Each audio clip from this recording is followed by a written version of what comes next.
Salut, c'est Laurette. Aujourd'hui sur recette à moins de 5 euros, on va revoir la piémontaise.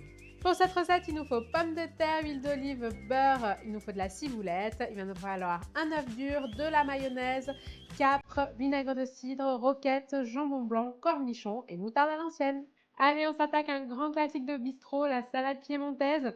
Pommes de terre, jambon, cornichon. On va s'amuser un petit peu avec tout ça et vous allez voir, ça va être très très bon. Première étape, on va venir faire cuire nos pommes de terre dans un grand volume d'eau frémissante, toujours des par eau froide. On les fait cuire à peu près 15 minutes. Dès qu'elles sont cuites, mais encore un chouïa ferme, on les récupère, on les égoutte. Là, on vient les tailler en tronçons et on va venir les faire dorer dans une poêle avec un mélange d'huile d'olive et de beurre.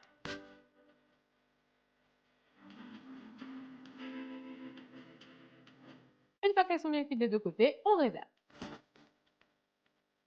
Attention, on ne jette pas l'huile dans la poêle, elle nous servira pour tout à l'heure. Deuxième étape, on va préparer notre petit condiment piémontaise. Pour ça, on va venir acheter de la ciboulette, un œuf dur, des capres, des cornichons.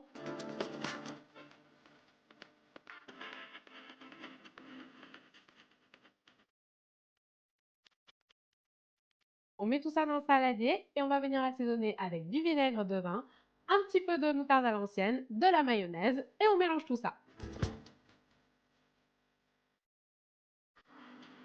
Dernière étape, on récupère notre poêle et on va venir faire dorer dedans des petites tranches de jambon. L'idée, c'est d'avoir un beau jambon bien doré, bien croustillant, comme des petits pétales.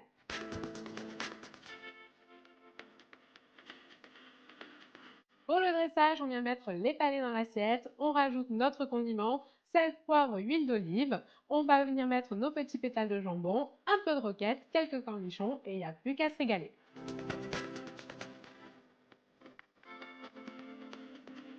Et voilà, notre petite piémontaise revisitée est terminée. J'espère que ça vous a plu et je vous dis à très vite pour de nouvelles recettes. Ciao!